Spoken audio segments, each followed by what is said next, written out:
ನೀವು ಜನರ ತಪ್ಪುಗಳನ್ನು ಕ್ಷಮಿಸಿದರೆ ಪರಲೋಕದಲ್ಲಿರುವ ನಿಮ್ಮ ತಂದೆಯು ನಿಮ್ಮ ತಪ್ಪುಗಳನ್ನು ಕ್ಷಮಿಸುವನು.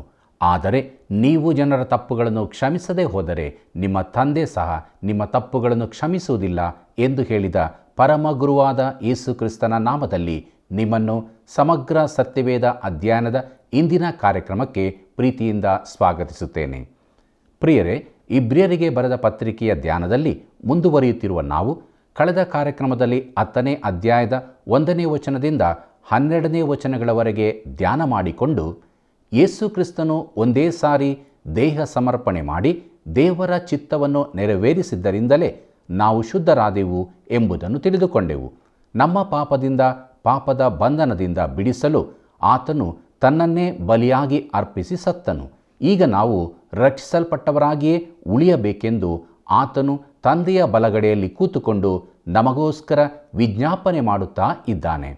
ಪ್ರಿಯರೇ, ಇಂದು ನಾವು ಇಬ್ರಿಯರಿಗೆ ಬರೆದ ಪತ್ರಿಕೆ 10ನೇ ಅಧ್ಯಾಯದ 13ನೇ ವಚನದಿಂದ 25ನೇ ವಚನಗಳನ್ನು ಪ್ರಾರ್ಥನಾಪೂರ್ವಕವಾಗಿ ಧ್ಯಾನ ಮಾಡಿ ದೇವರ ಆಶೀರ್ವಾದಗಳನ್ನು ಹೊಂದಿಕೊಳ್ಳೋಣ.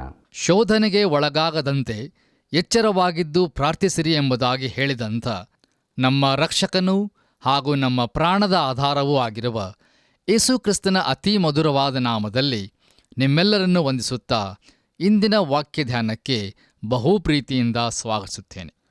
ಇಂದು ನಾವು ಇಬ್ರಿಯರಿಗೆ ಬರೆದ ಪತ್ರಿಕೆ 10ನೇ ಅಧ್ಯಾಯ 13ರಿಂದ 25 ವಚನಗಳನ್ನು ಧ್ಯಾನ ಮಾಡಿಕೊಳ್ಳೋಣ. ಹಾಗಾದರೆ ಬನ್ನಿರಿ, ನಮ್ಮ ಧ್ಯಾನವನ್ನು ಆರಂಭಿಸುವ ಹಾಗೆ ಇಬ್ರಿಯರಿಗೆ ಬರೆದ ಪತ್ರಿಕೆ 10ನೇ ಅಧ್ಯಾಯ 13ನೇ ವಚನವನ್ನು ಓದಿಕೊಳ್ಳೋಣ. ಅಲ್ಲಿ ನಾವು ಹೀಗೆ ನೋಡುತ್ತೇವೆ: ಅಂದಿನಿಂದ ತನ್ನ ವಿರೋಧಿಗಳು ತನ್ನ ಪಾದಪೀಠವಾಗಿ ಹಾಕಲ್ಪಡುವ ತನಕ ಆತನು ಕಾದಿರುವನು ಎಂಬುದಾಗಿ. ಕರ್ತನಲ್ಲಿ ಪ್ರಿಯ ದೇವಜನರೇ, ನಮ್ಮ ಕರ್ತನಾದ ಯೇಸು ಕ್ರಿಸ್ತನು ಕಾದುಕೊಂಡಿದ್ದಾನೆ. ಯಾಕಂದರೆ ಇನ್ನೂ ರಕ್ಷಿಸಲ್ಪಡಬೇಕಾಗಿರುವ ಕೆಲವು ಜನರು ಇರುತ್ತಾರೆ. ಓ ಕರ್ತನಾದ ಯೇಸುವೆ, ನೀನು ಬೇಗನೆ ಬಾ ಎಂಬುದಾಗಿ ನಾವು ಪ್ರಾರ್ಥಿಸುತ್ತೇವೆ. ಆದರೆ ಆತನು, ಇಲ್ಲ, ಇನ್ನೂ ಸಮಯವಾಗಿರುವುದಿಲ್ಲ. ಯಾಕಂದರೆ ನಾನು ರಕ್ಷಿಸಬೇಕಾಗಿರುವ ಜನರು ಇನ್ನೂ ಅನೇಕರಿದ್ದಾರೆ ಎಂಬುದಾಗಿ ಹೇಳುತ್ತಾನೆ. ನೋಡಿರಿ, ರಕ್ಷಣೆಯನ್ನು ಹೊಂದಿಕೊಳ್ಳಲು ದೇವರು ನಮಗೆ ಮತ್ತೊಂದು ಅವಕಾಶವನ್ನು ಕೊಡುತ್ತಾ ಇದ್ದಾನೆ. ಕೀರ್ತನೆಗಳ ಪುಸ್ತಕ 110ನೇ ಅಧ್ಯಾಯ 1ನೇ ವಚನದಲ್ಲಿ ನಾವು ಹೀಗೆ ನೋಡುತ್ತೇವೆ: ಯೆಹೋವನು ನನ್ನ ಒಡೆಯನಿಗೆ, ನಾನು ನಿನ್ನ ವಿರೋಧಿಗಳನ್ನು ನಿನ್ನ ಪಾದಪೀಠವಾಗ ಮಾಡುವ ತನಕ ನನ್ನ ಬಲಗಡೆಯಲ್ಲಿ ಕೂತುಕೊಂಡಿರು ಎಂದು ನುಡಿದನು ಎಂಬುದಾಗಿ. ಕರ್ತನಲ್ಲಿ ಪ್ರಿಯರೇ, ಈ ವಾಕ್ಯ ಭಾಗವು ಯೇಸು ಕ್ರಿಸ್ತನ 2ನೇ ಬರೋಣದ ಕುರಿತು ಉಲ್ಲೇಖಿಸುತ್ತದೆ. ಆದರೆ ಅದು ಸಂಭವಿಸುವವರೆಗೆ ಆತನು ತನ್ನ ಬಳಿಗೆ ಬರಬೇಕಾಗಿರುವ ಮಾನವ ಕುಟುಂಬಗಳಿಗಾಗಿ ಕಾದುಕೊಂಡಿರುತ್ತಾನೆ. ನಮ್ಮ ಧ್ಯಾನವನ್ನು ಮುಂದುವರಿಸಿ ಇಬ್ರಿಯರಿಗೆ ಬರೆದ ಪತ್ರಿಕೆ 10ನೇ ಅಧ್ಯಾಯ 14ನೇ ವಚನವನ್ನು ಓದಿಕೊಳ್ಳೋಣ. ಅಲ್ಲಿ ನಾವು ಹೀಗೆ ನೋಡುತ್ತೇವೆ: ಪವಿತ್ರರಾಗುತ್ತಿರುವವರನ್ನು ಒಂದೇ ಸಮರ್ಪಣೆಯಿಂದ ನಿರಂತರವಾಗಿ ಸಿದ್ಧಿಗೆ ತಂದಿದ್ದಾನಷ್ಟೇ ಎಂಬುದಾಗಿ. ಪ್ರಿಯ ದೇವಜನರೇ, ಈ ವಾಕ್ಯ ಭಾಗದ ಮೂಲಕ ನಾವು ನೋಡುವುದೇನೆಂದರೆ, ಅನೇಕ ಯಜ್ಞಗಳು ಮಾಡದೇ ಇರುವಂಥದ್ದನ್ನು ಒಂದೇ ಯಜ್ಞವು ಮಾಡುತ್ತದೆ ಎಂಬುದಾಗಿ.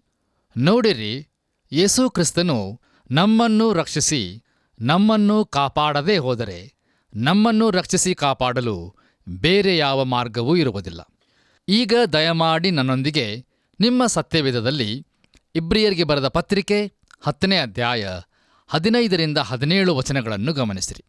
ಪವಿತ್ರಾತ್ಮನೂ ಸಹ ನಮಗೆ ಸಾಕ್ಷಿ ಕೊಡುವವನಾಗಿ, ಆ ದಿನಗಳು ಬಂದ ಮೇಲೆ ನಾನು ಅವರ ಸಂಗಡ ಮಾಡಿಕೊಳ್ಳುವ ಒಡಂಬಡಿಕೆಯು ಹೀಗಿರುವುದು: ನನ್ನ ಆಜ್ಞೆಗಳನ್ನು ಅವರ ಹೃದಯದಲ್ಲಿ ಇಡುವೆನು, ಅವರ ಮನಸ್ಸಿನ ಮೇಲೆ ಅವುಗಳನ್ನು ಬರೆಯುವೆನು ಎಂದು ಕರ್ತನು ನುಡಿಯುತ್ತಾನೆ ಎಂಬುದಾಗಿ ಹೇಳಿದ ಮೇಲೆ, ಇನ್ನು ಅವರ ಪಾಪಗಳನ್ನು ಅವರ ದುಷ್ಕೃತ್ಯಗಳನ್ನು ನನ್ನ ನೆನಪಿಗೆ ಎಂದಿಗೂ ತರುವುದಿಲ್ಲ ಎಂದು ಹೇಳುತ್ತಾನೆ ಎಂಬುದಾಗಿ. ಕರ್ತನಲ್ಲಿ ಪ್ರಿಯ ಸಹೋದರ ಸಹೋದರಿಯರೇ, ಓದಿದಂಥ ಈ ವಾಕ್ಯ ಭಾಗದಲ್ಲಿ ನಾವು ನೋಡುವಂಥದ್ದು ಯೆರೆಮೀಯನ ಪ್ರವಾದನಾ ಗ್ರಂಥದ 31ನೇ ಅಧ್ಯಾಯದ ವಾಕ್ಯ ಭಾಗದಿಂದ ತೆಗೆದುಕೊಳ್ಳಲ್ಪಟ್ಟಿರುವ ಅವಶ್ಯಕ ಭಾಗವಾಗಿದೆ. ನಾನು ಇಸ್ರಾಯೇಲ್ರೊಂದಿಗೆ ಒಂದು ಹೊಸ ಒಡಂಬಡಿಕೆಯನ್ನು ಮಾಡಿಕೊಳ್ಳಲಿದ್ದೇನೆ ಎಂಬುದಾಗಿ ದೇವರು ಹೇಳುತ್ತಿರುವನು. ನೋಡಿರಿ, ದೇವರು ಇನ್ನೂ ಅವರೊಂದಿಗೆ ತನ್ನ ಕಾರ್ಯವನ್ನು ಮುಗಿಸಿರುವುದಿಲ್ಲ ಎಂಬುದನ್ನು ನಾವು ಸತ್ಯವೇದವನ್ನು ಓದಿದರೆ ನಮಗೆ ತಿಳಿದು ಬರುತ್ತದೆ. ಕರ್ತನಲ್ಲಿ ಪ್ರಿಯ ಸಹೋದರ ಸಹೋದರಿಯರೇ, ಈಗ ಒಂದು ವಿಷಯವನ್ನು ನಿಮ್ಮ ನೆನಪಿಗೆ ತರಲು ನಾನು ಇಷ್ಟಪಡುತ್ತೇನೆ. ಅದೇನೆಂದರೆ, ಇಬ್ರಿಯರ ಪುಸ್ತಕದ ಈ ಭಾಗದಲ್ಲಿ ನಾವು ಸತ್ಯವೇದದಲ್ಲಿನ ಒಂದು ಮಹಾಭಾಗಾಕಾರವನ್ನು ನೋಡುತ್ತೇವೆ. ಇದು ಹೊಸ ಮತ್ತು ಹಳೆಯ ಒಡಂಬಡಿಕೆ ನಡುವೆ ಇರುವ ಒಂದು ದೊಡ್ಡ ಕೊಳ್ಳೆಯಂತಿರುತ್ತದೆ. ನೋಡಿರಿ, ಈ ಎರಡೂ ಒಡಂಬಡಿಕೆಗಳನ್ನು ದೇವರೇ ಕೊಟ್ಟಿರುವನು. ಪ್ರಿಯರೇ, 9ನೇ ವಚನವನ್ನು ಪುನಃ ನಾವು ನೋಡುವಾಗ, ಆತನು ಎರಡನೆಯದನ್ನು ಸ್ಥಾಪಿಸುವುದಕ್ಕಾಗಿ ಮೊದಲನೆಯದನ್ನು ತೆಗೆದುಬಿಡುತ್ತಾನೆ ಎಂಬುದಾಗಿ ನೋಡಿಕೊಂಡಿದ್ದೇವೆ. ಯೇಸುಕ್ರಿಸ್ತನು ಕ್ರೂಜೆಯ ಮೇಲೆ ಸತ್ತಾಗ ಒಂದು ಮುಖ್ಯವಾದ ಸಂಗತಿಯು ಜರುಗಿತು. ಅದೇನೆಂದರೆ, ದೇವಾಲಯದ ತೆರೆಯು ಹರಿದು 2 ಭಾಗವಾಯಿತು. ಇನ್ನೆಂದೂ ಮನುಷ್ಯರು ದೇವರ ಬಳಿಗೆ ಹೋತ ಹೋರಿಗಳ ರಕ್ತವನ್ನು ತೆಗೆದುಕೊಂಡು ಬರುವ ಅವಶ್ಯಕತೆ ಇರುವುದಿಲ್ಲ. ಈಗ ನಮ್ಮ ಕರ್ತನಾದ ಯೇಸುಕ್ರಿಸ್ತನು ನನಗೂ ಮತ್ತು ನಿಮಗೂ ತನ್ನ ದೇಹದ ಮೂಲಕ ಮಾರ್ಗವನ್ನು ಉಂಟುಮಾಡಿರುವನು. ಆತನ ನಾಮಕ್ಕೆ ಸ್ತೋತ್ರವಾಗಲಿ. ಈಗ 10ನೇ ವಚನವನ್ನು ದಯಮಾಡಿ ಗಮನಿಸಿರಿ. ಅಲ್ಲಿ ನಾವು ಹೀಗೆ ನೋಡುತ್ತೇವೆ, ಯೇಸುಕ್ರಿಸ್ತನು ಒಂದೇ ಸಾರಿ ದೇಹ ಸಮರ್ಪಣೆ ಮಾಡಿ ದೇವರ ಚಿತ್ತವನ್ನು ನೆರವೇರಿಸಿದ್ದರಿಂದಲೇ ನಾವು ಶುದ್ಧರಾದೆವು ಎಂಬುದಾಗಿ. ಕರ್ತನಲ್ಲಿ ಪ್ರಿಯರೇ, ಕ್ರಿಸ್ತ ಶಕ 70ರಲ್ಲಿ ದೇವಾಲಯವು ರೋಮನ್ ಚಕ್ರವರ್ತಿಯಾದ ಟೈಟಸ್ನಿಂದ ನಾಶವಾದ ಮೇಲೆ ಯೆರೂಸಲೇಮಿನಲ್ಲಿ ಯಾವ ರಕ್ತಮಯ ಯಜ್ಞಾರ್ಪಣೆಯೂ ನಡೆದಿರುವುದಿಲ್ಲ ಎಂಬುದು ಆಸಕ್ತಿಕರವಾಗಿದೆಯಲ್ಲವೇ? ನೋಡಿರಿ, ಅಲ್ಲಿ ರಕ್ತಮಯ ಯಜ್ಞಗಳು ಇರುವುದಿಲ್ಲ ಮತ್ತು ಹತ್ತಿರದ ಭವಿಷ್ಯತ್ತಿನಲ್ಲಿ ಅವುಗಳನ್ನು ಮಾಡಬಹುದಾದ ಯಾವ ಸೂಚನೆಗಳೂ ಸಹ ಇರುವುದಿಲ್ಲ. ಹೌದು ಪ್ರಿಯರೇ, ಯೇಸು ಕ್ರಿಸ್ತನು ಎರಡನೆಯದನ್ನು ಸ್ಥಾಪಿಸಲು ಮೊದಲನೆಯದನ್ನು ತೆಗೆದುಹಾಕಿದನು. ದೇವರಿಗೆ ಮಹಿಮೆಯಾಗಲಿ. ಕರ್ತನಲ್ಲಿ ಪ್ರಿಯರೇ, ಇದರ ಪ್ರಾಮುಖ್ಯತೆಯನ್ನು ಇನ್ನೂ ಅತಿಯಾಗಿ ಒತ್ತು ಕೊಡಲು ಆಗುವುದಿಲ್ಲ. ನೋಡಿರಿ, ಮೊದಲನೆಯ ಒಡಂಬಡಿಕೆಯಲ್ಲಿ ಅನೇಕ ಕಾಯಿದೆ ಕಾನೂನುಗಳು ಇದ್ದವು. ಹಳೆಯ ಒಡಂಬಡಿಕೆಯು ಧರ್ಮಶಾಸ್ತ್ರವಾಗಿತ್ತು ಮತ್ತು ಧರ್ಮಶಾಸ್ತ್ರವು ಅನೇಕ ವಿವರಗಳನ್ನು ಹೊಂದಿತ್ತು. ಸಂಪ್ರದಾಯಕ ನಿಬಂಧನೆಯು ಯಜ್ಞಗಳಿಗೆ ಸಂಬಂಧಿಸಿದ ಅನೇಕ ನಿಯಮಗಳನ್ನು ಹೊಂದಿದ್ದರೆ, ದಶಾಜ್ಞೆಗಳು ಕಟ್ಟಳೆಗಳನ್ನು ಅಥವಾ ನಿಯಮಗಳನ್ನು ಹೊಂದಿತ್ತು. ನಿಜವಾಗಿಯೂ ನೋಡುವುದಾದರೆ, ಕಾಯಿದೆ ಕಾನೂನುಗಳು ಮಾನವ ಸ್ವಭಾವಕ್ಕೆ ಮೊರೆ ಇಡುತ್ತವೆ. ನೋಡಿರಿ, ಮನುಷ್ಯನು ಕೆಲವು ಕಾನೂನುಗಳನ್ನು ಹಾಗೂ ಕೆಲವು ಧರ್ಮಾಚರಣೆಗಳನ್ನು ಪಾಲಿಸುತ್ತಾ ಜೀವಿಸಲು ಬಯಸುತ್ತಾನೆ. ಆದರೆ ಈಗ ಹೊಸ ಒಡಂಬಡಿಕೆಯಲ್ಲಿ ನಾವು ಸಂಪೂರ್ಣವಾದ ವ್ಯತ್ಯಾಸವಾದ ವಿಧಾನದಲ್ಲಿದ್ದೇವೆ. ಕೊರಿಂಥದವರಿಗೆ ಬರೆದ 2ನೇ ಪತ್ರಿಕೆ 3ನೇ ಅಧ್ಯಾಯ 6ನೇ ವಚನದಲ್ಲಿ ನಾವು ಹೀಗೆ ನೋಡುತ್ತೇವೆ, ಆತನು ಹೊಸ ಒಡಂಬಡಿಕೆಗೆ ಸೇವಕರಾಗಿರುವ ಸಾಮರ್ಥ್ಯವನ್ನು ನಮಗೆ ಅನುಗ್ರಹಿಸಿದ್ದಾನೆ. ಈ ಒಡಂಬಡಿಕೆಯು ಲಿಖಿತ ರೂಪವಾದದ್ದಾಗಿರದೆ ದೇವರಾತ್ಮ ಸಂಬಂಧವಾದದ್ದೂ ಆಗಿದೆ. ಲಿಖಿತ ರೂಪವಾದ ಒಡಂಬಡಿಕೆಯು ಮರಣವನ್ನುಂಟು ಮಾಡುತ್ತದೆ, ದೇವರಾತ್ಮ ಸಂಬಂಧವಾದದ್ದು ಜೀವವನ್ನುಂಟು ಮಾಡುತ್ತದೆ ಎಂಬುದಾಗಿ. ಕರ್ತನಲ್ಲಿ ಪ್ರಿಯರೇ, ಈ ಲಿಖಿತ ರೂಪವಾದ ಒಡಂಬಡಿಕೆಯು ಎಂಬುದಾಗಿ ಅಪೊಸ್ತಲನಾದ ಪೌಲನು ಹೇಳುವಾಗ, ಅವನು ಮುಂದಿನ ವಚನದಲ್ಲಿ ಅದು ಯಾವುದು ಎಂಬುದಾಗಿ ಹೇಳುತ್ತಾನೆ. ದಯಮಾಡಿ ಈಗ ನನ್ನೊಂದಿಗೆ 7ನೇ ವಚನವನ್ನು ಗಮನಿಸಿರಿ. ಮರಣ ವಿಧಿಸುವ ನಿಯಮದ ಸೇವೆಯು ಕಲ್ಲಿನ ಮೇಲೆ ಲಿಖಿತವಾದ ಅಕ್ಷರಗಳಲ್ಲಿ ಆಧಾರಗೊಂಡಿದ್ದರೂ ಪ್ರಭಾವದಿಂದ ಕೂಡಿದ್ದಾಗಿತ್ತು ಎಂಬುದಾಗಿ ಅವನು ಹೇಳುತ್ತಿರುವನು. ಆದ್ದರಿಂದ ಮರಣ ವಿಧಿಸುವ ನಿಯಮವು ಅದು ದಶಾಜ್ಞೆಗಳು ಎಂಬುದಾಗಿ ನಾವು ತಿಳಿದುಕೊಳ್ಳುತ್ತೇವೆ. ನೋಡಿರಿ, ಧರ್ಮಶಾಸ್ತ್ರ ನಿಯಮವು ಮರಣವನ್ನು ಉಂಟುಮಾಡುತ್ತದೆ. ಅದು ಯಾರನ್ನೂ ರಕ್ಷಿಸಿರುವುದಿಲ್ಲ. ಹೌದು ಪ್ರಿಯರೇ, ಅದು ಮರಣವನ್ನು ಉಂಟುಮಾಡುತ್ತದೆ. ಯಾಕೆಂದರೆ ಅದು ನಮ್ಮನ್ನು ದೇವರ ನ್ಯಾಯ ತೀರ್ಪಿನ ಕೆಳಗೆ ತರುವಂಥದ್ದಾಗಿದೆ. ದೇವರಾತ್ಮನು ಜೀವವನ್ನುಂಟು ಮಾಡುತ್ತಾನೆ. ಇಂದು ನಾವು ಪವಿತ್ರಾತ್ಮನ ಕಾಲದಲ್ಲಿ ಜೀವಿಸುತ್ತಾ ಇದ್ದೇವೆ ಮತ್ತು ಆತನೇ ನಮ್ಮನ್ನು ಪುನರುಜ್ಜೀವನಗೊಳಿಸುವಾತನು. ಆತನೇ ನಮ್ಮನ್ನು ನಡೆಸುವಾತನು ಹಾಗೂ ಆತನೇ ನಮಗೆ ದೇವರ ಚಿತ್ತವನ್ನು ತೋರಿಸುವಾತನಾಗಿದ್ದಾನೆ. ದೇವರ ನಾಮಕ್ಕೆ ಸ್ತೋತ್ರವಾಗಲಿ. ಬನ್ನಿರಿ ಪ್ರಿಯರೇ, ನಮ್ಮ ಧ್ಯಾನವನ್ನು ಮುಂದುವರಿಸಿ ಇಬ್ರಿಯರಿಗೆ ಬರೆದ ಪತ್ರಿಕೆ 10ನೇ ಅಧ್ಯಾಯ 18ನೇ ವಚನವನ್ನು ಓದಿಕೊಳ್ಳೋಣ. ಅಲ್ಲಿ ಹೀಗೆ ನೋಡುತ್ತೇವೆ, ಪಾಪಗಳು ಪರಿಹಾರವಾದಲ್ಲಿ ಇನ್ನೂ ಅವುಗಳ ವಿಷಯದಲ್ಲಿ ಸಮರ್ಪಣೆ ಮಾಡುವುದು ಅವಶ್ಯವಿಲ್ಲ ಎಂಬುದಾಗಿ. ಕರ್ತನಲ್ಲಿ ಪ್ರಿಯ ದೇವಜನರೇ, ಯಜ್ಞಾರ್ಪಣೆಯ ವಿಧಾನವು ಹೇಬೇಲನಿಂದ ಆರಂಭಗೊಂಡು ಯೇಸುಕ್ರಿಸ್ತನ ಮರಣದೊಂದಿಗೆ ಅಂತ್ಯಗೊಂಡಿತು. ಈ ವಚನವು ತತ್ವ ಸಂಬಂಧವಾದ ಭಾಗವನ್ನು ಮುಕ್ತಾಯಗೊಳಿಸುತ್ತದೆ. ಮುಂದೆ ನಾವು ಉತ್ತೇಜನ ಎಂಬ ಭಾಗವನ್ನು ನೋಡಲಿದ್ದೇವೆ. ಈಗ ದಯಮಾಡಿ ನಿಮ್ಮ ಸತ್ಯವೇದದಲ್ಲಿ ನನ್ನೊಂದಿಗೆ ಇಬ್ರಿಯರಿಗೆ ಬರೆದ ಪತ್ರಿಕೆ 10ನೇ ಅಧ್ಯಾಯ 19ರಿಂದ 20 ವಚನಗಳನ್ನು ಗಮನಿಸಿರಿ.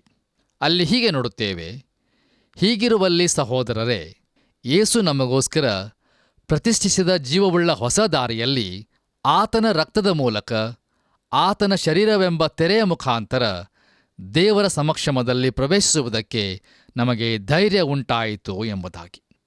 ಕರ್ತನಲ್ಲಿ ಪ್ರಿಯರೇ, ಧೈರ್ಯ ಉಂಟಾಯಿತು ಎಂಬುದಾಗಿ ನೋಡುವಾಗ ಅದು ಮಾತಿನಲ್ಲಿನ ಧೈರ್ಯವಾಗಿರುತ್ತದೇ ಹೊರತು ಅದರಲ್ಲಿ ಅಹಂಕಾರದ ಯಾವ ವಿಚಾರವೂ ಇರುವುದಿಲ್ಲ.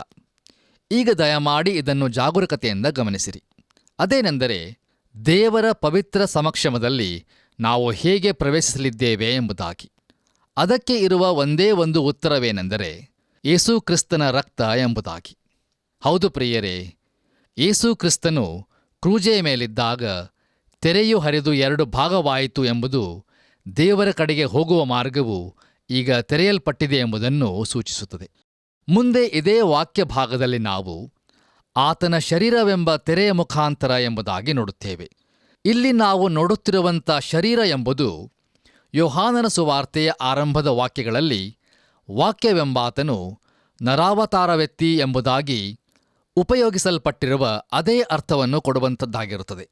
ಅಲ್ಲಿ ಯೋಹಾನನು ಅದನ್ನು ಪ್ರಸ್ತಾಪಿಸುವಾಗ ಜೀವವುಳ್ಳ ಹೊಸದಾರಿ ಎಂಬುದಾಗಿ ಹೇಳಲಿಲ್ಲ. ಯಾಕೆಂದರೆ ನಾವು ಅತಿ ಪರಿಶುದ್ಧ ದೇವರ ಸಮಕ್ಷಮವನ್ನು ಯೇಸುಕ್ರಿಸ್ತನ ರಕ್ತದ ಮೂಲಕ ಪ್ರವೇಶಿಸುವರಾಗಿರುತ್ತೇವೆ. ನೋಡಿರಿ, ನಮ್ಮ ಪ್ರವೇಶಾಧಿಕಾರವು ಆತನ ನರಾವತಾರದಿಂದಾಗಿರದೆ ಹರಿದ ತೆರೆಯಿಂದಾಗಿರುತ್ತದೆ, ಅಂದರೆ ಆತನ ಮರಣದಿಂದಾಗಿರುತ್ತದೆ. ಹೌದು ಪ್ರಿಯರೇ, ಆತನ ಮರಣದಿಂದಾಗಿ ದೇವರನ್ನು ಆರಾಧಿಸುವ ಶ್ರೇಷ್ಠವಾದ ಅವಕಾಶವನ್ನು ನಾವು ಹೊಂದಿದವರಾಗಿದ್ದೇವೆ. ದೇವರಿಗೆ ಮಹಿಮೆಯಾಗಲಿ. ಮುಂದುವರಿದು ಈ ವಾಕ್ಯ ಭಾಗದಲ್ಲಿ ನಾವು ಜೀವವುಳ್ಳ ಹೊಸದಾರಿ ಎಂಬುದಾಗಿ ನೋಡುತ್ತೇವೆ. ಇಲ್ಲಿರುವಂಥ ಹೊಸ ಎಂಬ ಪದವು ಗ್ರೀಕ್ ಭಾಷೆಯ ಪ್ರಾಸ್ಫೆಟಾಸ್ ಎಂಬ ಪದದಿಂದ ತೆಗೆದುಕೊಳ್ಳಲಾಗಿದೆ. ಅಂದರೆ ಅದರ ಅರ್ಥವು ಹೊಸದಾಗಿ ವಧಿಸಲ್ಪಟ್ಟಿರುವುದು ಎಂಬುದಾಗಿ. ಅದು ಯೇಸುಕ್ರಿಸ್ತನು ನಮಗಾಗಿ ದೇವರ ಕಡೆಗೆ ಹೋಗಲು ತನ್ನ ಕ್ರೂಜೆಯ ಮರಣದ ಮೂಲಕ ಜೀವವುಳ್ಳ ಹೊಸದಾರಿಯನ್ನು ತೆರೆದಿರುವ ನಿಜ ಸಂಗತಿಯನ್ನು ಕುರಿತು ನಮಗೆ ಹೇಳುತ್ತದೆ. ಇನ್ನು ಮುಂದೆ ಹಳೆ ಯಜ್ಞಗಳು ಖಂಡಿತವಾಗಿಯೂ ನಮಗೆ ಸಹಾಯ ಮಾಡುವುದಿಲ್ಲ. ನಮ್ಮ ಧ್ಯಾನವನ್ನು ಮುಂದುವರೆಸಿ ಇಬ್ರಿಯರಿಗೆ ಬರೆದ ಪತ್ರಿಕೆ 10ನೇ ಅಧ್ಯಾಯ 21ನೇ ವಚನವನ್ನು ಓದಿಕೊಳ್ಳೋಣ. ಅಲ್ಲಿ ಹೀಗೆ ನೋಡುತ್ತೇವೆ: ದೇವರ ಮನೆಯ ಮೇಲೆ ಅಧಿಕಾರಿಯಾಗಿರುವ ಶ್ರೇಷ್ಠನಾದ ಯಾಜಕನು ನಮಗಿದ್ದಾನೆ ಎಂಬುದಾಗಿ. ಕರ್ತನಲ್ಲಿ ಪ್ರಿಯ ದೇವಜನರೇ, ತಂದೆಯಾದ ದೇವರ ಬಳಿಯಲ್ಲಿ ನೀತಿವಂತನಾದ ಮಧ್ಯಸ್ಥನು ಮತ್ತು ಸಹಾಯಕನು ನಮಗಿರುವುದು ಎಂಥ ಸೌಭಾಗ್ಯಕರವಲ್ಲವೇ? ಆತನು ಯಾವಾಗಲೂ ನಮಗಾಗಿ ವಿಜ್ಞಾಪಿಸುವಾತನಾಗಿರುತ್ತಾನೆ. ನೋಡಿರಿ, ಯೇಸುಕ್ರಿಸ್ತನು ಕ್ರೂಜೆಯ ಮೇಲೆ ತನ್ನ ಪ್ರಾಣವನ್ನು ಬಿಟ್ಟಾಗ ದೇವಾಲಯದ ತೆರೆಯು ಮೇಲಿನಿಂದ ಕೆಳಗಿನವರೆಗೆ ಹರಿದು 2 ಭಾಗವಾಯಿತು ಎಂಬುದಾಗಿ ನೋಡುವಾಗ ಅದು ದೇವರ ಸಮಕ್ಷಮಕ್ಕೆ ದಾರಿಯನ್ನು ತೆರೆಯಿತು ಎಂಬುದಾಗಿ ತಿಳಿದುಕೊಳ್ಳುತ್ತೇವೆ. ಇದು ನಮಗೆ ಆಹ್ವಾನ ಪತ್ರಿಕೆಯಾಗಿದೆ. ಹೌದು ಪ್ರಿಯರೇ, ಇದು ವಿಶ್ವಾಸಿಗಳಿಗೂ ಮತ್ತು ಅವಿಶ್ವಾಸಿಗಳಿಗೂ ಆಹ್ವಾನವಾಗಿದೆ. ಬನ್ನಿರಿ ಪ್ರಿಯರೇ, ನಮ್ಮ ವಾಕ್ಯ ಧ್ಯಾನವನ್ನು ಮುಂದುವರಿಸಿ ಇಬ್ರಿಯರಿಗೆ ಬರೆದ ಪತ್ರಿಕೆ 10ನೇ ಅಧ್ಯಾಯ 22ನೇ ವಚನವನ್ನು ಓದಿಕೊಳ್ಳೋಣ. ಅಲ್ಲಿ ಹೀಗೆ ನೋಡುತ್ತೇವೆ: ಆದ ಕಾರಣ ನೀನಪರಾಧಿ ಎಂದು ನಮ್ಮ ಮನಸ್ಸು ನಮಗೆ ಸಾಕ್ಷಿ ಹೇಳದಂತೆ ನಾವು ಹೃದಯವನ್ನು ಪ್ರೋಕ್ಷಿಸಿಕೊಂಡು ದೇಹವನ್ನು ತಿಳಿ ನೀರಿನಿಂದ ತೊಳೆದುಕೊಂಡು ಪರಿಪೂರ್ಣವಾದ ನಂಬಿಕೆಯುಳ್ಳವರಾಗಿ ಯಥಾರ್ಥ ಹೃದಯವುಳ್ಳವರಾಗಿ ದೇವರ ಬಳಿಗೆ ಬರೋಣ ಎಂಬುದಾಗಿ. ಕರ್ತನಲ್ಲಿ ನನ್ನ ಪ್ರಿಯ ಸಹೋದರ ಸಹೋದರಿಯರೇ, ಈ ವಾಕ್ಯ ಭಾಗದಲ್ಲಿ ನಾವು ನೋಡುವಂಥ ಸಂಗತಿಯು ಅದು ಆರೋನನ ವರ್ಗದ ಯಾಜಕರ ಪ್ರತಿಷ್ಠೆಯೊಂದಿಗೆ ಸಂಬಂಧಿಸುವಂಥದ್ದಾಗಿದೆ. ಅವರು ದೇವರ ಸೇವೆಗಾಗಿ ಪ್ರತ್ಯೇಕಿಸಲ್ಪಟ್ಟವರು ಎಂಬುದನ್ನು ಸೂಚಿಸಲು ನೀರಿನಿಂದ ತೊಳೆದುಕೊಳ್ಳಬೇಕಾಗಿತ್ತು. ಅದೇ ರೀತಿಯಲ್ಲಿ ದೇವರಿಗೆ ನಮ್ಮ ಸಮರ್ಪಣೆಯು ಯಥಾರ್ಥವಾದ ಹೃದಯದಿಂದ ಸಮೀಪಿಸುವಂತೆ ನಮ್ಮನ್ನು ಶಕ್ತಗೊಳಿಸುತ್ತದೆ.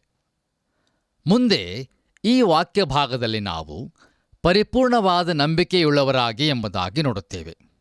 ಪ್ರಿಯರೇ, ಇದು ನಮ್ಮ ನಂಬಿಕೆಯ ಅಳತೆಗೆ ಸಂಬಂಧಿಸಿರುವುದಿಲ್ಲ, ಆದರೆ ಇದು ನಮ್ಮ ನಂಬಿಕೆಯ ವಸ್ತುವಿಗೆ ಸಂಬಂಧಪಡುವಂಥದ್ದಾಗಿದೆ.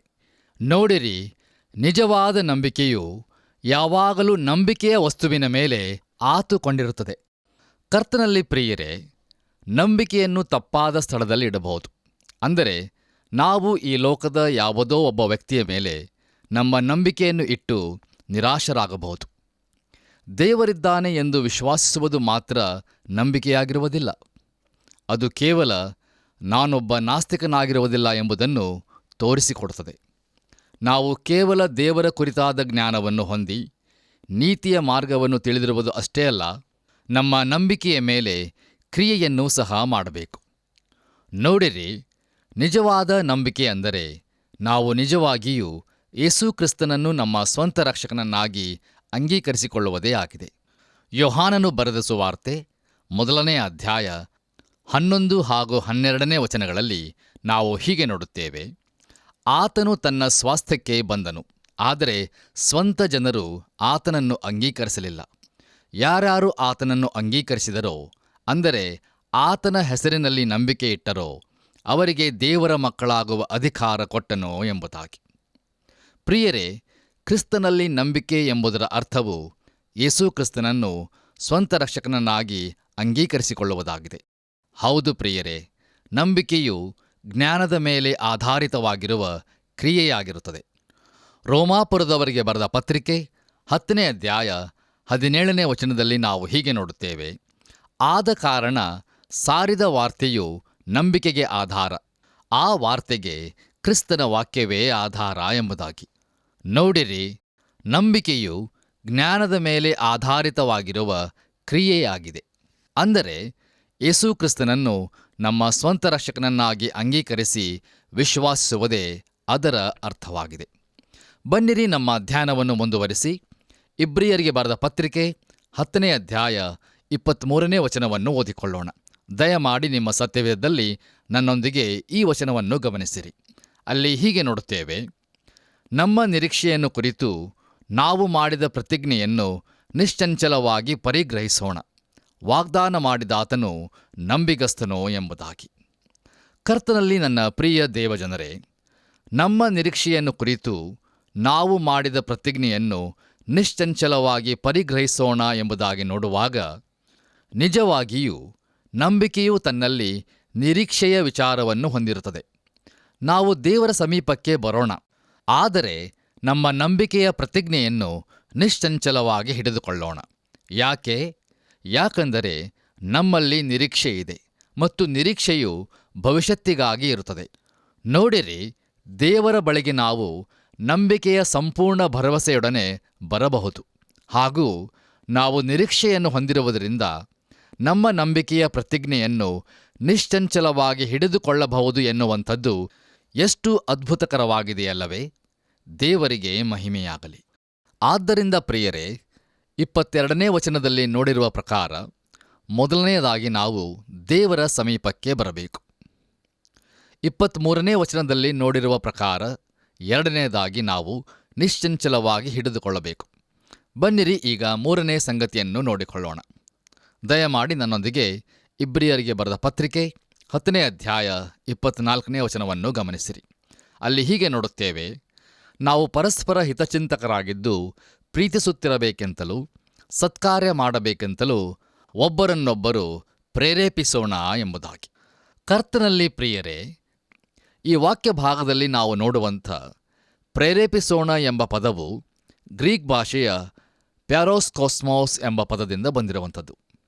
ಇದರಿಂದಲೇ ಪ್ಯಾರೋಸ್ಕಿಸಮ್ ಎಂಬ ಆಂಗ್ಲ ಭಾಷೆಯ ಪದವು ಬಂದಿರುತ್ತದೆ.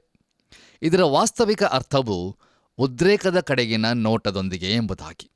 ಹೌದು ಪ್ರಿಯರೇ, ನಾವು ಪರಸ್ಪರ ಹಿತಚಿಂತಕರಾಗಿದ್ದು ಪ್ರೀತಿಸುತ್ತಿರಬೇಕೆಂತಲೂ ಸತ್ಕಾರ್ಯ ಮಾಡಬೇಕೆಂತಲೂ ಒಬ್ಬರನ್ನೊಬ್ಬರು ಪ್ರೇರೇಪಿಸೋಣ. ಬನ್ನಿರಿ ಪ್ರಿಯರೇ, ಕೊನೆಯದಾಗಿ ನಾವು ನಮ್ಮ ಧ್ಯಾನವನ್ನು ಅಂತ್ಯಗೊಳಿಸುವ ಹಾಗೆ ಇಬ್ರಿಯರಿಗೆ ಬರೆದ ಪತ್ರಿಕೆ 10ನೇ ಅಧ್ಯಾಯ 25ನೇ ವಚನವನ್ನು ಓದಿಕೊಳ್ಳೋಣ. ಅಲ್ಲಿ ಹೀಗೆ ನೋಡುತ್ತೇವೆ: ಸಭೆಯಾಗಿ ಕೂಡಿಕೊಳ್ಳುವುದನ್ನು ಕೆಲವರು ರೂಢಿಯಾಗಿ ಬಿಟ್ಟಿರುವ ಪ್ರಕಾರ ನಾವು ಬಿಟ್ಟು ಬಿಡದೆ ಒಬ್ಬರನ್ನೊಬ್ಬರು ಎಚ್ಚರಿಸೋಣ. ಕರ್ತನ ಪ್ರತ್ಯಕ್ಷತೆಯ ದಿನವು ಸಮೀಪಿಸುತ್ತಾ ಬರುತ್ತದೆ ಎಂದು ನೀವು ನೋಡುವುದರಿಂದ ಇದನ್ನು ಮತ್ತಷ್ಟು ಮಾಡಿರಿ ಎಂಬುದಾಗಿ. ಕರ್ತನಲ್ಲಿ ಪ್ರಿಯ ಸಹೋದರ ಸಹೋದರಿಯರೇ, ಒಂದು ವೇಳೆ ದೇವರ ಮಕ್ಕಳು ಎಂದಾದರೂ ಒಟ್ಟಾಗಿ ಸೇರಿ ಬರುವ ಅವಶ್ಯಕತೆ ಇದೆ ಎಂದು ಹೇಳುವುದಾದರೆ ಆ ಸಮಯವು ಇಂದೇ ಆಗಿರುತ್ತದೆ. ನೋಡಿರಿ, ನಾವು ಒಬ್ಬರಿಗೊಬ್ಬರು ಹೊಡೆದಾಡುವ ಬದಲು, ಬಡೆದಾಡುವ ಬದಲು ಯೇಸು ಕ್ರಿಸ್ತನೆಂಬ ವ್ಯಕ್ತಿಯ ಸುತ್ತಲೂ ಪ್ರೀತಿಯಿಂದ ಒಟ್ಟಾಗಿ ಸೇರಿ ಬರುವುದು ಬಹಳ ಅವಶ್ಯವಾಗಿದೆ. ಈ ವಾಕ್ಯ ಭಾಗದಲ್ಲಿ ನಾವು ಒಬ್ಬರನ್ನೊಬ್ಬರು ಎಚ್ಚರಿಸೋಣ ಎಂಬುದಾಗಿ ನೋಡುತ್ತೇವೆ. ಪ್ರಿಯರೇ, ನಾವು ದೇವರ ವಾಕ್ಯವನ್ನು ಒಟ್ಟಾಗಿ ಅಧ್ಯಯನ ಮಾಡಬೇಕು. ದೇವರು ಒಂದು ಗುಂಪಿಗೆ ಯಾವುದೋ ಒಂದನ್ನು ಕೊಡಬೇಕೆಂದು ಇಟ್ಟುಕೊಂಡಿರುತ್ತಾನೆ. ಅದನ್ನು ಆತನು ಒಬ್ಬ ವ್ಯಕ್ತಿಗೆ ಕೊಡುವುದಿಲ್ಲ. ನಾವು ದೇವರ ವಾಕ್ಯವನ್ನು ಮತ್ತೊಬ್ಬರಿಗೆ ಹಂಚುವುದರ ಮೂಲಕ ನಾವು ಆತನ ವಾಕ್ಯದ ಜ್ಞಾನದಲ್ಲಿ ಬೆಳೆಯಲು ಅನುಕೂಲವಾಗುತ್ತದೆ. ಹೌದು, ನಾವು ಅನ್ಯೋನ್ಯತೆಯಲ್ಲಿ ಆರಾಧಿಸುವುದನ್ನು ತೊರೆದು ಬಿಡಬಾರದು. ಪ್ರಿಯರೇ, ದಯಮಾಡಿ ಗಮನವಿಟ್ಟು ಆಲಿಸಿರಿ. ಒಂದು ವೇಳೆ ನಿಮ್ಮ ಸಭೆಗಳಲ್ಲಿ ಸತ್ಯವೇದ ಅಧ್ಯಯನವು ಇದೆ ಎಂದು ನಿಮಗೆ ತಿಳಿದು ಬಂದರೆ ನೀವು ಖಂಡಿತವಾಗಿಯೂ ಅದನ್ನು ತಪ್ಪಿಸಿಕೊಳ್ಳಲೇಬಾರದು. ಯಾಕೆಂದರೆ ನೀವು ಅಲ್ಲಿಗೆ ಹೋಗುವಾಗ ಅಲ್ಲಿ ನಿಮಗೆ ಸಿಕ್ಕುವಂಥ ಆಶೀರ್ವಾದವು ನಿಮ್ಮ ವೈಯಕ್ತಿಕ ಅಧ್ಯಯನದ ಸಮಯದಲ್ಲಿ ಸಿಕ್ಕುವುದಿಲ್ಲ. ಆದ್ದರಿಂದ ನೀವು ಮಾಡಬೇಕಾದ 3 ಸಂಗತಿಗಳು ಇರುತ್ತವೆ. ಅವು ಯಾವುವೆಂದರೆ, ಮೊದಲನೇದಾಗಿ ನಂಬಿಕೆಯಲ್ಲಿ ಸಮೀಪಿಸಬೇಕು, ಇದು ದೇವರ ಕಡೆಗೆ. ಎರಡನೆಯದಾಗಿ ನಿರೀಕ್ಷೆಯಲ್ಲಿ ಸಮೀಪಿಸಬೇಕು, ಅದು ನಮಗೋಸ್ಕರ. ಮತ್ತು ಮೂರನೆಯದಾಗಿ ಪ್ರೀತಿಯಲ್ಲಿ ಸಮೀಪಿಸಬೇಕು, ಇದು ಇತರರಿಗೋಸ್ಕರ. ಇಲ್ಲಿ ನಾವು ನಂಬಿಕೆ, ನಿರೀಕ್ಷೆ ಮತ್ತು ಪ್ರೀತಿ ಎಂಬ 3 ಕೃಪೆಗಳು ಪ್ರದರ್ಶಿಸಲ್ಪಟ್ಟಿರುವುದನ್ನು ನೋಡುತ್ತೇವೆ. ನೋಡಿರಿ, ಈ ಪತ್ರಿಕೆಯು ಎಷ್ಟು ಪ್ರಾಯೋಗಿಕರವಾಗಿದೆಯಲ್ಲವೇ? ದೇವರಿಗೆ ಮಹಿಮೆಯಾಗಲಿ. ಮುಂದೆ ಈ ವಾಕ್ಯ ಭಾಗದಲ್ಲಿ ನಾವು ಕರ್ತನ ಪ್ರತ್ಯಕ್ಷತೆಯ ದಿನವು ಸಮೀಪಿಸುತ್ತಾ ಬರುತ್ತದೆ ಎಂಬುದನ್ನು ನೋಡುತ್ತೇವೆ. ಕರ್ತನಲ್ಲಿ ಪ್ರಿಯರೇ, ಕರ್ತನ ಪ್ರತ್ಯಕ್ಷತೆಯ ದಿನವು ಸಮೀಪಿಸುತ್ತಿರುವ ಗುರುತುಗಳು ಕಂಡು ಬರುತ್ತಿರುವುದರಿಂದ ಗ್ರಂಥಕರ್ತನು ವಿಶ್ವಾಸಿಗಳನ್ನು ಎಚ್ಚರಿಸುತ್ತಾ ಇರುವನು. ನೋಡಿರಿ, ಸುಮಾರು 2000 ವರ್ಷಗಳ ಹಿಂದೆಯೇ ಆ ಗುರುತುಗಳು ಕಂಡು ಬಂದಿರಬೇಕಾದರೆ ಇಂದು ಈ ದಿನಮಾನಗಳಲ್ಲಿ ಅವು ಇನ್ನೂ ಎಷ್ಟೋ ಹೆಚ್ಚಾಗಿ ಕಂಡು ಬರುತ್ತಿವೆಯಲ್ಲವೇ? ಹೌದು, ವಿಶ್ವಾಸಿಗಳಾದ ನಮಗೂ ಸಹ ಇದು ಬಹಳ ಎಚ್ಚರಿಕೆಯ ಮಾತಾಗಿದೆ. ಆದ್ದರಿಂದ ಪ್ರಿಯರೇ, ಈ ಎಚ್ಚರಿಕೆಯ ಮಾತನ್ನು ನಾವು ಬಹಳ ಗಂಭೀರವಾಗಿ ತೆಗೆದುಕೊಳ್ಳೋಣ. ನೋಡಿರಿ, ನಾವು ಕಡೇ ದಿನಮಾನಗಳಲ್ಲಿ ಜೀವಿಸುತ್ತಾ ಇದ್ದೇವೆ. ಎಲ್ಲವುಗಳ ಅಂತ್ಯ ಹತ್ತಿರವಾಗಿದೆ. ಯುಗದ ಸಮಾಪ್ತಿಯು ಬಹು ಸಮೀಪವಾಗಿದೆ. ಆದ್ದರಿಂದ ಪ್ರಿಯರೇ, ಸಮಯವನ್ನು ವ್ಯರ್ಥ ಮಾಡದೆ ಯೇಸು ಕ್ರಿಸ್ತನನ್ನು ನಮ್ಮ ಸ್ವಂತ ರಕ್ಷಕನನ್ನಾಗಿ ಇಂದೇ ಅಂಗೀಕರಿಸಿಕೊಂಡು ಸ್ವಸ್ಥಚಿತ್ತರಾಗಿದ್ದು, ಜಿತೇಂದ್ರಿಯರಾಗಿದ್ದು, ಎಚ್ಚರವಾಗಿದ್ದು ಹಾಗೂ ಪರಿಶುದ್ಧರಾಗಿದ್ದುಕೊಂಡು ಕರ್ತನ ಪ್ರತ್ಯಕ್ಷತೆಯ ದಿನಕ್ಕೋಸ್ಕರ ನಮ್ಮನ್ನು ನಾವು ಸಿದ್ಧಪಡಿಸಿಕೊಳ್ಳೋಣ. ದೇವರು ತಾನೇ ನಮ್ಮೆಲ್ಲರಿಗೂ ಸಹಾಯ ಮಾಡಲಿ. ಆಮೆನ್. ಪ್ರಿಯರೇ, ಇಬ್ರಿಯರಿಗೆ ಬರೆದ ಪತ್ರಿಕೆಯ 10ನೇ ಅಧ್ಯಾಯದ ಧ್ಯಾನವನ್ನು ಆರಂಭಿಸಿ ಅದರ 13ನೇ ವಚನದಿಂದ 25ನೇ ವಚನಗಳವರೆಗಿನ ಧ್ಯಾನವನ್ನು ವೀಕ್ಷಿಸಿದ್ದೇವೆ. ದೇವರು ತನ್ನ ಆತ್ಮನ ಮೂಲಕ ಅನೇಕ ವಿಷಯಗಳು ನಮಗೆ ಕಳಿಸಿಕೊಟ್ಟಿದ್ದಾನೆ. ಯೇಸು ಕ್ರಿಸ್ತನು ದೇವರ ಮನೆಯ ಮೇಲೆ ಅಧಿಕಾರಿಯಾಗಿರುವ ಶ್ರೇಷ್ಠನಾದ ಯಾಜಕನಾಗಿದ್ದು, ದೇವರ ಬಳಿಯಲ್ಲಿ ನಮಗೋಸ್ಕರ ನೀತಿವಂತನಾದ ಮಧ್ಯಸ್ಥನೂ ಸಹಾಯಕನೂ ಆಗಿರುತ್ತಾನೆ. ಆದುದರಿಂದ ಪ್ರಿಯರೇ, ನಮ್ಮ ನಿರೀಕ್ಷೆಯನ್ನು ಕುರಿತು ನಾವು ಮಾಡಿದ ಪ್ರತಿಜ್ಞೆಯನ್ನು ಯಾವಾಗಲೂ ಪರಿಗ್ರಹಿಸೋಣ. ನಾವು ಪರಸ್ಪರ ಹಿತಚಿಂತಕರಾಗಿದ್ದು ಪ್ರೀತಿಸ್ತಿರಬೇಕೆಂತಲೂ ಸತ್ಕಾರ್ಯ ಮಾಡಬೇಕೆಂತಲೂ ಒಬ್ಬರನ್ನೊಬ್ಬರು ಪ್ರೇರೇಪಿಸೋಣ. ಹಾಗೆ ಮಾಡಲು ದೇವರು ತಾನೇ ತನ್ನ ಆತ್ಮನ ಮೂಲಕ ಸಹಾಯ ಮಾಡಿ ನಡೆಸಲಿ. ಪ್ರಾರ್ಥನೆ ಮಾಡೋಣ. ತಂದೆಯಾದ ದೇವರೇ, ನಿನ್ನ ಪ್ರೀತಿ, ಕೃಪೆ, ಕರುಣೆಗಳಿಗಾಗಿ ನಿನಗೆ ಸ್ತೋತ್ರ. ನಿನ್ನ ಮಗನ ಮೂಲಕವಾಗಿ ನಮ್ಮನ್ನು ನೀನು ರಕ್ಷಿಸಿದ್ದಿ. ಆ ರಕ್ಷಣೆಯ ಜೀವಿತದಲ್ಲಿ ನಾವು ಮುಂದೆ ಸಾಗುತ್ತಾ ಇದ್ದೇವೆ. ಅನುದಿನವೂ ನಿನ್ನಲ್ಲಿ ಸಂತೋಷ ಪಡುತ್ತಾ ಜೀವಿಸುವುದಕ್ಕೆ ಸಹಾಯ ಮಾಡು. ನಮ್ಮ ಜೀವಿತದ ಮೂಲಕವಾಗಿ ನಿನಗೆ ಮಹಿಮೆ ಆಗಲಿ. ತಂದೆಯಾದ ದೇವರೇ, ನಿನ್ನ ವಾಕ್ಯಗಳನ್ನು ಆಲಿಸಿಕೊಂಡು ಪ್ರಾರ್ಥಿಸುತ್ತಿರುವಂಥ ಪ್ರತಿಯೊಬ್ಬರ ಜೀವಿತದಲ್ಲಿ ನೀನು ಕಾರ್ಯ ಮಾಡಿ ನಂಬಿಕೆಯನ್ನು ಬಲಪಡಿಸು. ನಿನ್ನಿಂದ ದೂರ ಹೋದವರು ಕೂಡ ನಿನ್ನನ್ನು ಕಂಡುಕೊಳ್ಳುವಂತೆ ನೀನು ಕಾರ್ಯ ಮಾಡಬೇಕಾಗಿ ಬೇಡುತ್ತೇವೆ. ತಂದೆಯಾದ ದೇವರೇ, ಒಂದೇ ಒಂದು ಜೀವಿತದಲ್ಲಿ ನಿನ್ನನ್ನು ಅನುಸರಿಸಿ ನಡೆಯುವುದಕ್ಕೆ, ಹಿಂಬಾಲಿಸುವುದಕ್ಕೆ ನಮ್ಮೆಲ್ಲರಿಗೂ ಸಹಾಯ ಮಾಡು. ಯೇಸುವಿನ ನಾಮದಲ್ಲಿ ಬೇಡಿದ್ದೇವೆ ತಂದೆಯೇ, ಆಮೆನ್. ಪ್ರಿಯರೇ, ಸಮಗ್ರ ಸತ್ಯವೇದ ಅಧ್ಯಯನದ ಇಂದಿನ ಕಾರ್ಯಕ್ರಮದಲ್ಲಿ ಪಾಲುಗಾರರಾದ ನೀವೆಲ್ಲರೂ ನೀಡುವ ಒಂದೊಂದು ಕರೆಯೂ ಕೂಡ ನಮ್ಮನ್ನು ಸೇವೆಯಲ್ಲಿ ಬಲಪಡಿಸುತ್ತಿದೆ. ಈ ಕಾರ್ಯಕ್ರಮಕ್ಕಾಗಿ ಪ್ರಾರ್ಥಿಸಿರಿ. ನಿಮ್ಮ ಪ್ರಾರ್ಥನಾ ಮನವಿಗಳನ್ನು ತಿಳಿಸಿರಿ. ಮುಂದಿನ ಕಾರ್ಯಕ್ರಮದಲ್ಲಿ ತಿರುಗಿ ನಾವು ಭೇಟಿಯಾಗೋಣ. ವಂದನೆಗಳು.